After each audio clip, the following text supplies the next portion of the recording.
as you take a look at this problem, of course we have fraction equal to fraction, a proportion. Well, when we've seen these in the past, we've known that we need to cross multiply. This is no different. We are going to cross multiply. And so that means I'm going to be doing this x plus 9 times the x minus 4. Well, for the moment, I'm just going to write it out that way. I'm going to write it as x plus 9 times x minus 4. Then that is going to be equal to cross multiplication. You multiply the other way. And so that's going to be equal to 5x. Now, this works great for our first step, but in order to take this any further, we're going to have to get rid of those parentheses. In order to get rid of those parentheses, we got to multiply it out. So this brings us back to the work of multiplying binomials. You'll find in this particular unit, all of the stuff we've been doing all year is going to be coming back in surprising ways. And in this case, multiplying polynomials. Remember what we do is we multiply everything in the first parenthesis, so the x by both, by everything in the second parenthesis. So I'm going to multiply x by x. What is x times x? X squared, yeah. All right, next up, I do the x times the negative 4. That's just going to give me negative 4x. So I write it as subtracting 4x. Next up, since I just did it with the x from the first parentheses, I now go to the 9 from the first parentheses. So the 9 multiplies by the x. That gives me 9x. Now, since it's a positive 9x, it's plus 9x. And then finally, I multiply the 9 by the negative 4. 9 times negative 4 is a negative 36.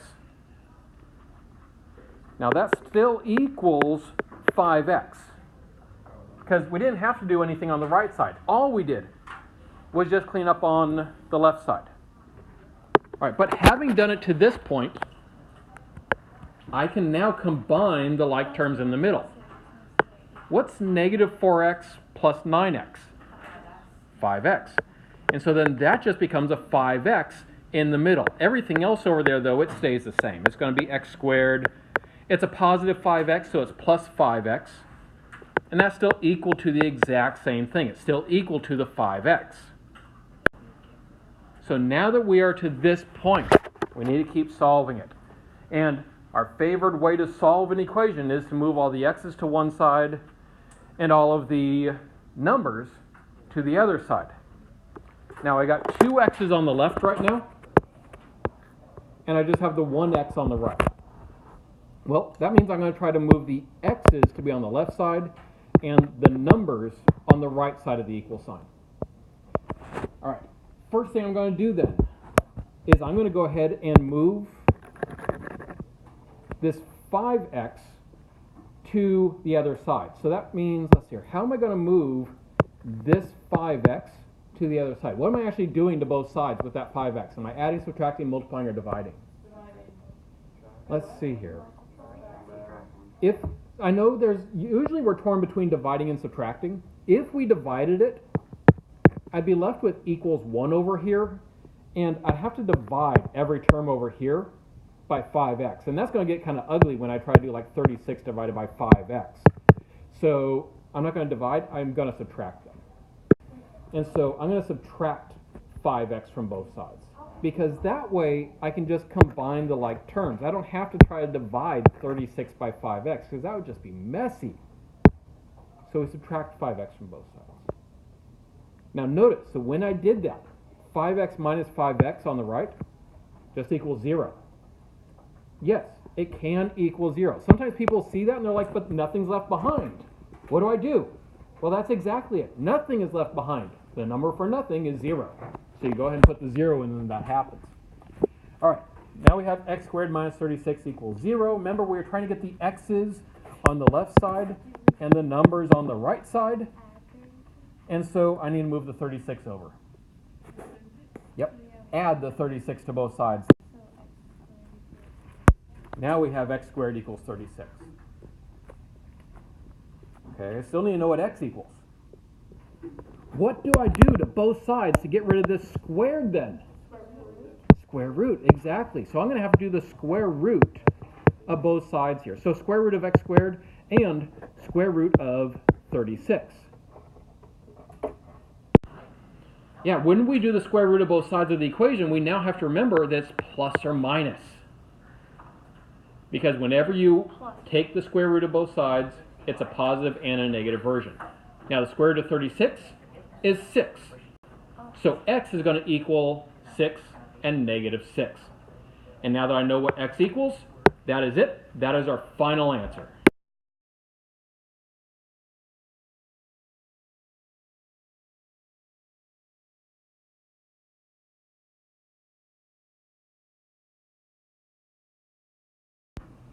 All right, and so we cross multiply, and then we multiply those parentheses through, again, multiplying everything in the first parentheses by everything in the second parentheses. And like in this first one, when we do that, this starts out as 7x minus 2x. We then just combine that to give us the 5x there in the middle.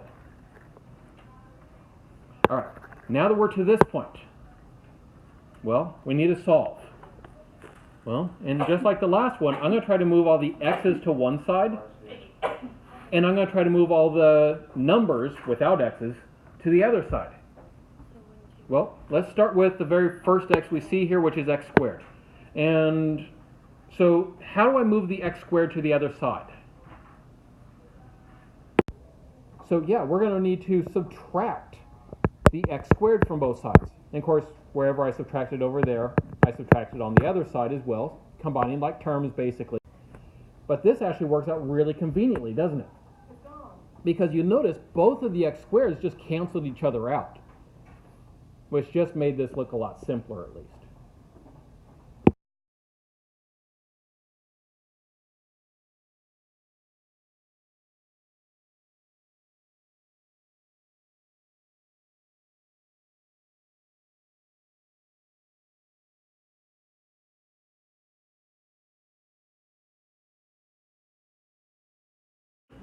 Now, since we're adding fractions, you will need a common denominator.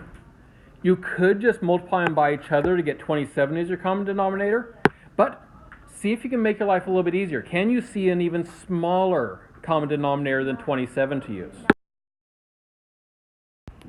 Now, the even smaller denominator that we could use as a common denominator here is 9, which means I'm just multiplying both the top and the bottom here by 3. And so you notice when I do that, I distribute the 3 to both the x and the 8. Now I can go ahead and do the addition, right? So we do the addition, combining the like terms on the top. So I do x plus 3x, 4x. I do the negative 11 plus 24, which is 13. So we got 4x plus 13 all over 9. Can that be simplified at all from there? No. Nope, it can't. Now, if you had used 27 as your common denominator, you would have gotten to something that looks similar to this. It actually would have been 12x plus 39 over 27, and you would have to have reduced it at that point. But now, this particular problem is actually going to end up being very pertinent for where we're headed today, because we started by solving an equation. We just added rational expressions. Well, we're going to be combining both of those skills all into one now. You'll notice this particular problem that we're going to do, though, this is exactly the same as the problem that you just did. So if you want to, you can take that problem that you just did and just add this work, just add this part of the equation to the side of it. Especially because in order to solve this equation, we cannot start by cross multiplying, because cross multiplying only works when you have a single fraction on each side. If I have two fractions on either side, the very first thing I have to do is combine them. In this case, by finding a common denominator and then adding them together. Notice, this should look familiar, right? This is the exact same answer that we found when we were just adding. Your first step in solving it is to add the fractions. So make that into just a single fraction on each side of your equation. Now that you've done that, doesn't this look just like the ones that we were doing before? Where we're going to cross multiply now. So go ahead and work it out from there. And so then this is the line we get when we cross multiply. Remember that when I'm cross multiplying, for instance, when I'm going this way, I'm multiplying the 9 by both the x and the minus 3. Remember to distribute. Same thing happens when I go this way. I'm multiplying the 6 by both the 4x and the 13. Once I have this as my equation, then it's just a matter of moving all the x's to one side and all the numbers to the other side. Well, I have negative 105 equals 15x. That means to find my x value, I divide both sides by 15.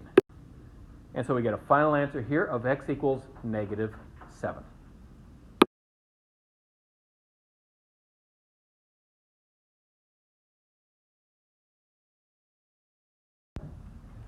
All right, now this is the first one that you got to do every piece from start to finish on it. Just like we saw with the last one, though, the first thing you need to do is make it into a single fraction on both sides. So you got to do that addition. In order to do that addition, of course, you need a common denominator.